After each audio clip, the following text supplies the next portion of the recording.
C'est ce qu'ils pensaient à l'époque. Voilà pourquoi ils ont commencé à mettre les bagues à l'annulaire de la main gauche. Voilà pourquoi certainement vous aussi. Oh, bon, ce truc est toujours ici, quoi. D'ailleurs, j'ai faim. Cette histoire, je l'ai acheté dans un supermarché. Je sais même pas ce que c'est. J'avais tellement faim. Mais bon, il paraît que c'est mangeable. Donc, mangeons. Là, la bouffe. C'est une histoire d'amour.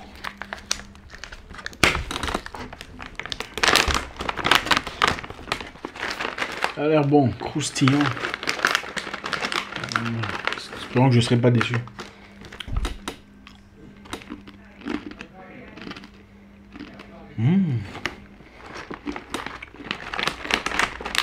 Wow, qu'est-ce que c'est?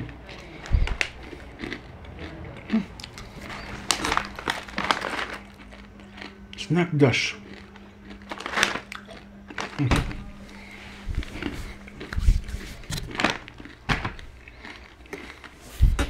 Alors, c'est comment? Moi, je vais très bien, ça se voit. Comment allez-vous? C'est une belle journée. Vous savez, on vit dans un monde où les choses sont préétablies. On pose très difficilement des questions. On vit une vie qui a déjà été écrite par d'autres personnes qui ont peut-être été ici avant nous.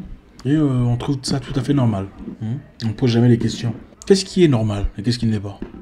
Et depuis que vous savez que certaines choses sont normales, qui a certifié qu'elles étaient normales et les autres n'étaient pas? Si Amina Konaté, par exemple, épousait Aboubakar Ouedraogo. Ouedraogo. Les Ouedraogo, j'arrive, hein. Burkina. J'arrive. 2021, le début. On vous donnera plus de précisions très bientôt. Je suis super excité. Le poulet à l'ail, on m'a parlé du poulet à l'ail. En tout cas, c'est même pas vous, c'est le poulet à l'ail. Aïe, aïe, aïe. Ça sera un moment agréable. Donc on disait, si Amina Konaté épousait Aboubakar Ouedraogo, comment appelleront-on Amina Konaté après le mariage? Madame, mademoiselle Amina Konaté épouse monsieur Aboubakar Ouedraogo.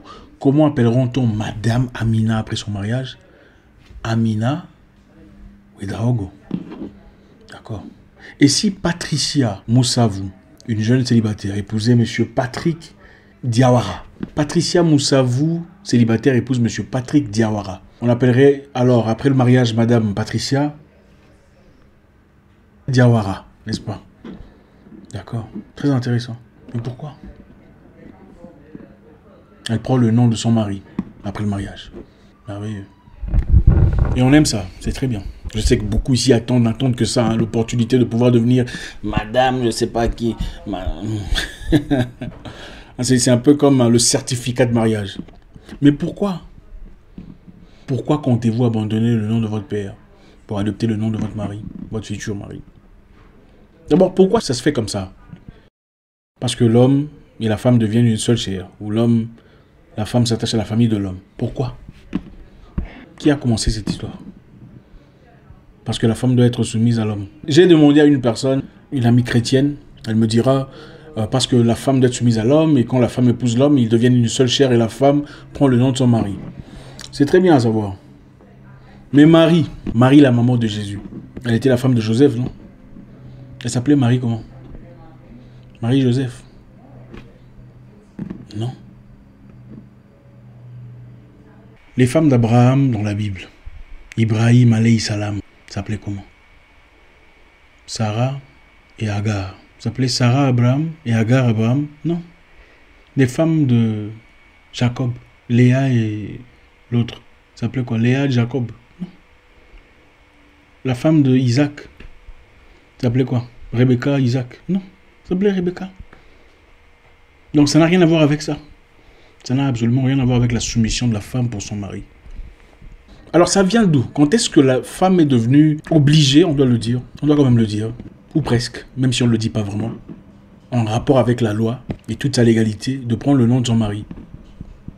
Pourquoi la femme prend le nom de son mari? D'abord, le nom de son mari. Moi je m'appelle Zach Mwekassa. Depuis quand je suis Zach Mwekassa? Pourquoi j'ai deux noms? Pourquoi j'ai un nom de famille et un nom? Pourquoi avez-vous un nom de famille et un nom? Vous appelez Patrick Diawara, vous appelez Aminata Konate, Aboubakar Ouedraogo. Pourquoi vous êtes Aboubakar Ouedraogo? Pourquoi vous n'êtes pas seulement Aboubakar? Quand est-ce que ça a commencé? Ouais, pourquoi je dis qu'on doit commencer à réfléchir? Il faut se poser des questions. Un homme sage remet en question tout ce qu'il connaît, tout ce qu'il a appris. La vie n'est pas parfaite. Même l'histoire. L'histoire n'est pas toujours parfaite. Gardez-vous de croire qu'une version de l'histoire est tout à fait immaculée. Parce que tout celui qui écrit l'histoire l'écrit en rapport avec ses sentiments personnels. Vous comptez vous marier? Bon, comme la plupart des femmes en Afrique, évidemment. C'est génial de se marier. C'est l'honneur de la famille, c'est le sérieux, c'est beaucoup de choses, c'est l'avenir. Mais comment comptez-vous vous marier? Vous voulez une bague de mariage? Pourquoi vous voulez une bague de mariage? Parce que très souvent on dit, ah, vous êtes marié, où est votre bague? Il n'y a pas de bague. Depuis quand on a commencé à dire que c'est la bague qui certifie le mariage? Ou l'anneau? S'il y a l'anneau, donc on est marié. S'il n'y a pas d'anneau, on est donc pas marié ou pas correctement marié. Qui a commencé cette histoire-là? C'est la tradition. La tradition de qui? Vous voyez les questions qu'il faut se poser. Vous voulez vous marier et mettre le voile, n'est-ce pas? Vous habillez en blanc. Mais qui a commencé l'histoire de ce voile de mariage?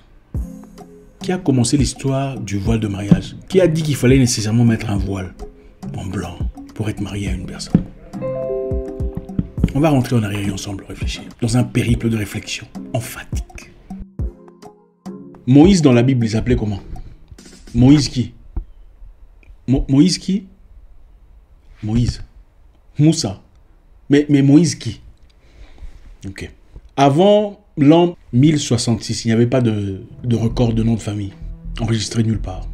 C'est avec l'industrialisation à son état élémentaire, à son état rudimentaire, qu'on a fait venir les noms de famille. Donc à l'époque, il y a de cela plusieurs siècles, les gens s'appelaient Patrick, Nicolas, Jacob, Bob, Luc, sans difficulté. Mais comme à l'époque, il fallait commencer à payer le taxe, et le taxe ne se payait pas nécessairement à un gouvernement établi, à l'époque on payait un taxe comme un frais auprès des hommes forts, par exemple, pour avoir une protection de leur part. On payait des taxes chez des chevaliers pour protéger notre environnement. Parce que dans le temps, évidemment, il faut reconnaître que c'était la loi du plus fort qui régnait.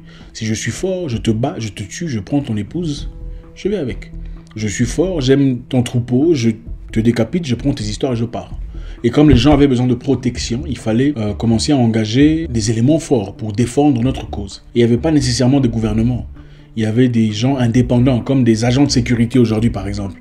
Okay, un groupe de personnes forts avec des chevaux, des armes qui pouvaient défendre certaines populations, mais qui venaient mensuellement récolter le taxe ou un frais comme taxe, entre parenthèses. Mais à l'époque, comme tout le monde s'appelait Patrick, Julia, Gilbert, Monica, Bob, dans un même quartier ou dans un même village, ça devenait un peu compliqué pour retracer chaque personne, pour savoir qui a payé le taxe, qui n'a pas payé le taxe.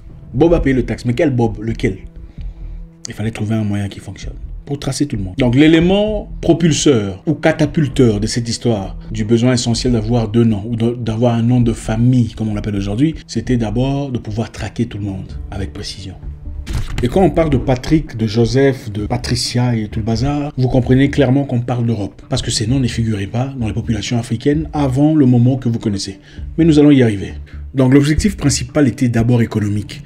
Il fallait gagner de l'argent de chaque individu. Personne ne devrait s'échapper. Vous voyez que le contrôle n'a pas commencé aujourd'hui.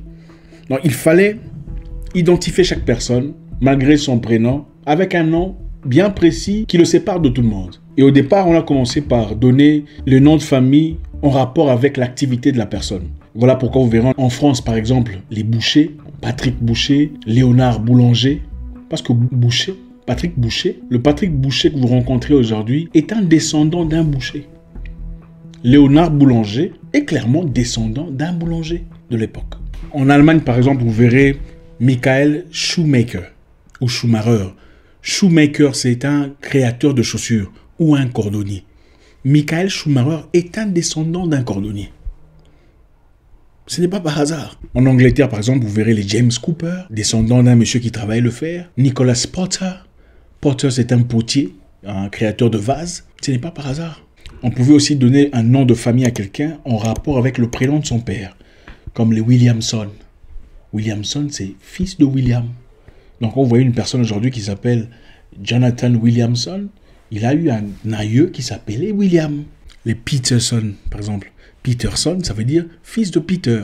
Ce n'est pas par magie. On donnait aussi des noms aux gens en rapport avec leur lieu de naissance ou leur lieu de résidence. Voilà pourquoi vous verrez des John Wells. Wells, c'est pays de Galles, parce que c'est une personne issue de cet endroit. Ou le nom d'un village. Et là, on parle précisément d'Europe. On comprendra plus tard comment ça s'est propagé partout dans le monde. Même dans les pays slaves, par exemple, vous verrez des Nanovic, Nikolasvic. Les Vic, ça veut dire fils de. Donc, Nikolasvic, c'est fils de Nicolas. Nanovic, fils de Nano. Ce n'est pas par hasard. Donc à l'époque, comme on disait précédemment, il n'y avait pas de deuxième nom, de nom de famille comme on dit aujourd'hui. On avait un seul nom. En tout cas, il n'y avait pas d'identifiant pour reconnaître un nom séparé au premier nom. Il a fallu des gains matériels, des gains économiques pour influencer ce changement normal. Enfin, normal aujourd'hui. Ce changement radical à l'époque. Il fallait que chacun s'octroie ou qu'il soit attribué à chaque personne un second nom pour l'identifier. Essentiellement pour le taxe. Donc les noms de famille ont été attribués aux humains pour récolter le taxe. L'esclavage a commencé depuis très longtemps. Mais nous naissons dans un système sans comprendre, on ne pose pas de questions. On n'est pas censé avoir de nom de famille. Aujourd'hui c'est l'honneur, j'ai le nom de mon père. Mais ce n'était pas initialement ça. Le nom de famille a été créé, ou ont été créés, principalement pour récolter le taxe. La preuve en est qu'aujourd'hui, ceux qui n'ont pas à payer le taxe n'ont pas de nom de famille. La reine d'Angleterre s'appelle comment ? Elisabeth. Elisabeth qui? Elisabeth II. II, c'est pas un nom de famille. C'est un gif. Ses neveux s'appellent comment? On vous dira qu'il s'appelle Windsor, Queen of Windsor. Windsor, c'est un village. Ce n'est pas un nom de famille. C'est quoi leur nom de famille? Et ils n'ont pas eu à payer le taxe. Il y a à peine 12 ans, qu'ils ont choisi de payer volontairement pour essayer d'atténuer les esprits qui savent réfléchir. Alors, quand est-ce que Aminata Konaté était censée devenir Aboubakar Ouedraogo? Quand est-ce que cette loi est venue et apparue où les femmes sont essentiellement obligées, entre parenthèses, de devenir... voilà, vous avez compris. Jusqu'au 9e siècle, les femmes n'avaient pas le nom de leur mari. Les femmes étaient elles-mêmes, sans être leur mari, ou sans être attribuées directement à leur mari. Mais il y a une loi qui est venue en Angleterre, The Law of Coverture, coverture ou couverture en français, qui exigeait à ce que tout ce qui appartenait à la femme, sur le plan légal, ses biens, ses matériels, tout ce qu'elle pouvait gagner, appartienne automatiquement à son homme.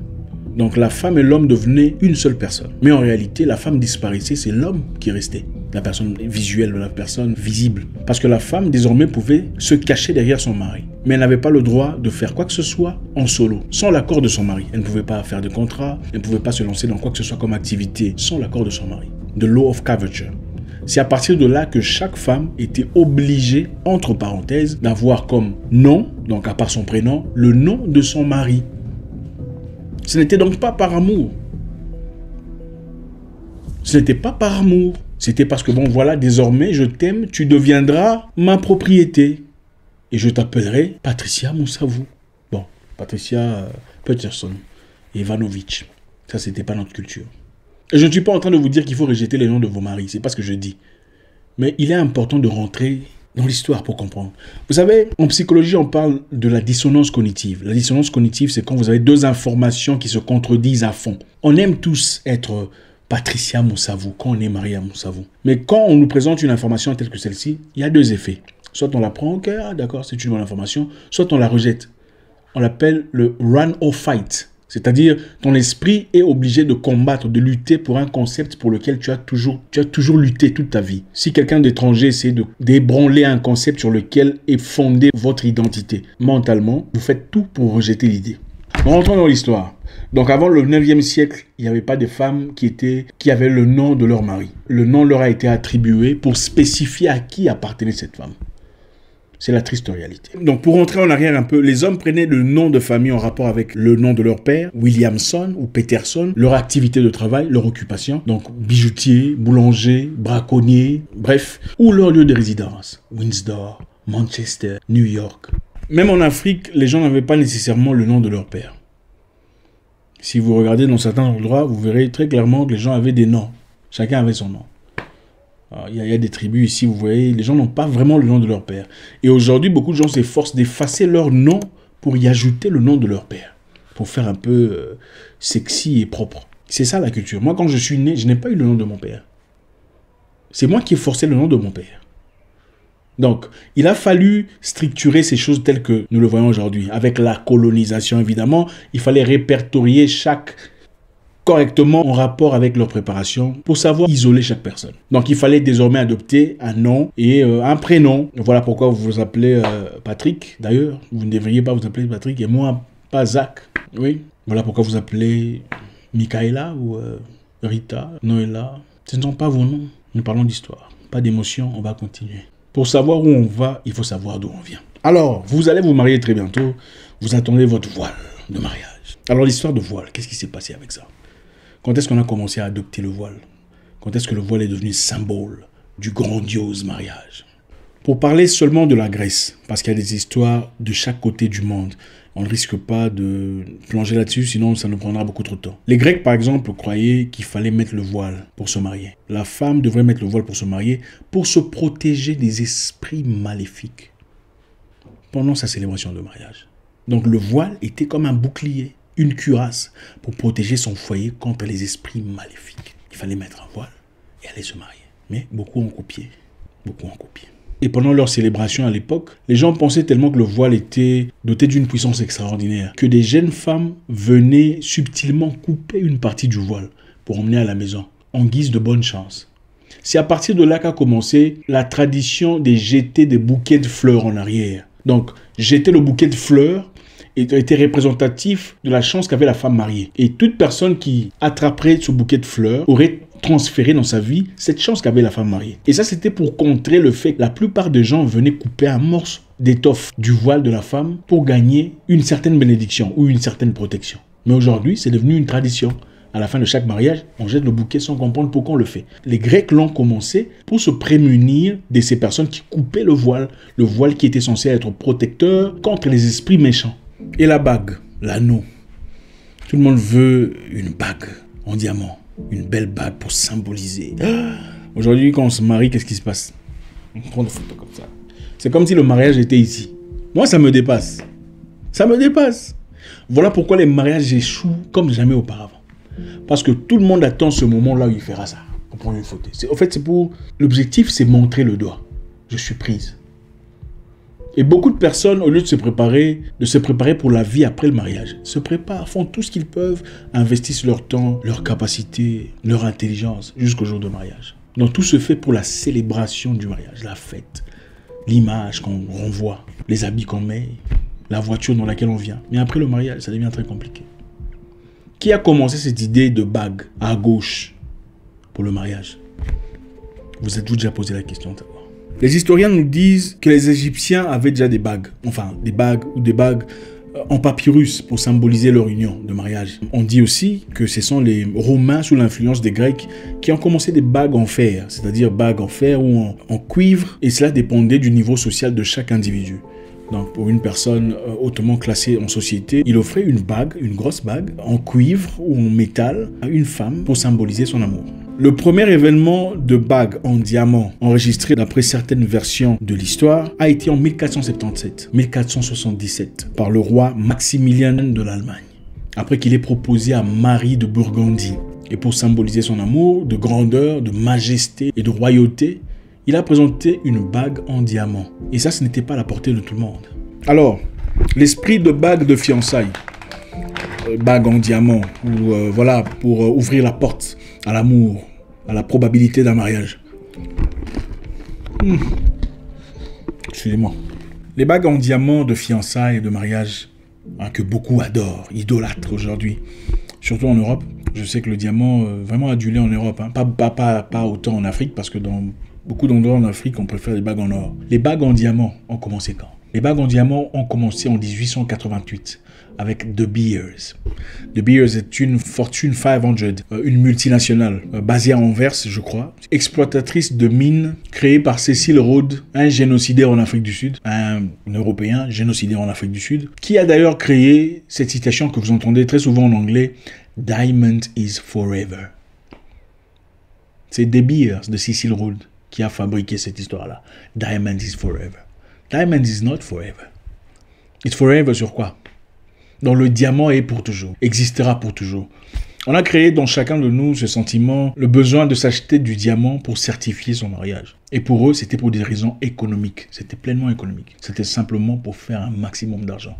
Aujourd'hui, pour proposer à une fille ou une femme, il faut, pour la plupart des cas, présenter une bague en diamant. Et avec le temps, les gens ont agréé.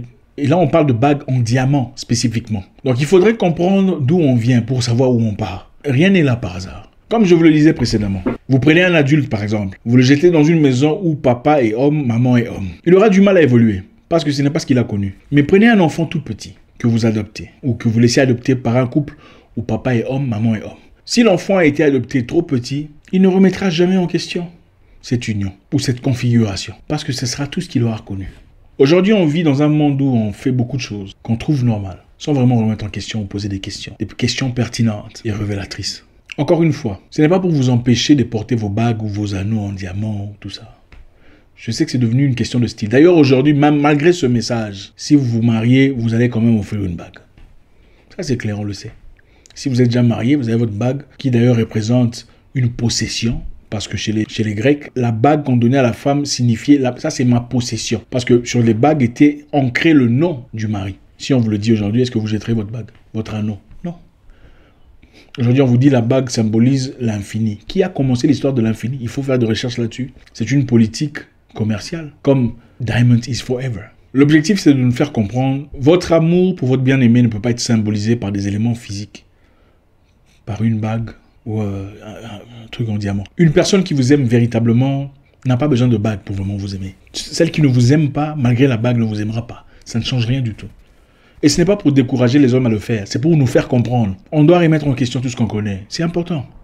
Même si vous décidez de garder une certaine tradition, c'est important de comprendre la genèse de cette tradition. Donc, les noms de famille sont importés. Les noms de famille n'ont pas existé depuis un temps. Donc, si vous rencontrez une famille où l'un s'appelle Patrick Mikundi et son frère s'appelle Luc Massavo, ça ne veut pas dire qu'ils ne sont pas de votre pays, où il y a un truc qui cloche. En Afrique, généralement, les gens s'appelaient selon leur nom, ou quelquefois selon le nom de leur oncle. C'est avec la colonisation qu'est venu l'aspect où je m'appelle Mwekassa, tous mes frères devraient s'appeler Mwekassa, pour faire référence à mon père Mwekassa, pour que la politique sache comment bien nous gérer. Ah, le groupe de Mwekassa, il y a tel, tel, tel. Les groupes de Mikundi, il y a tel, tel, tel. Sinon, c'était un peu compliqué pour eux, chose qu'ils avaient déjà appliquée chez eux depuis très longtemps. L'origine de la bague, des anneaux de mariage, comme on l'a perçu, d'après une grande partie de l'histoire, on le retrouve en Égypte, on le retrouve en Grèce, on le retrouve dans l'Empire romain, mais ce n'était pas dans le sens commercial aujourd'hui. Dans le passé, pour certains peuples, c'était une façon de posséder sa possession. Donc, parmi certains peuples. Aujourd'hui, c'est plus commercial, c'est une question de faire de l'argent. Voilà pourquoi il y a une bague de présentation, une bague de fiançailles, une bague des dots, une bague de mariage, une bague d'anniversaire, une bague de cinquantenaire, purement commerciale. Alors, pourquoi on met la bague précisément ici, à l'annulaire de la main gauche? C'est parce que les Romains pensaient qu'il y avait une veine qui quittait l'annulaire de la main gauche directement vers le cœur. Vena amoris. Bon, jusque-là, il n'a jamais été prouvé que cette veine existe vraiment. Mais c'est ce qu'ils pensaient à l'époque. Voilà pourquoi ils ont commencé à mettre les bagues à l'annulaire de la main gauche. Voilà pourquoi certainement vous aussi. Mais il faut tenir en compte que ce n'est pas dans chaque pays qu'on porte la bague à la main gauche, à l'annulaire. Dans certains pays, en Europe d'ailleurs, certaines traditions, on met la bague ailleurs, la main droite par exemple. Mais bon, aujourd'hui, vous savez qu'il vous faut vous marier et quand il faut mettre la bague, il faut porter l'anneau ici. N'est-ce pas? Mais on ne s'est certainement jamais posé la question de savoir pourquoi ici et pas là, et pas là. Et pas là. Pourquoi de bagues? Pour savoir où on va, il faut savoir d'où on vient. L'information est très importante. Elle nous libère. Et les débilleurs sont très riches. Super riches.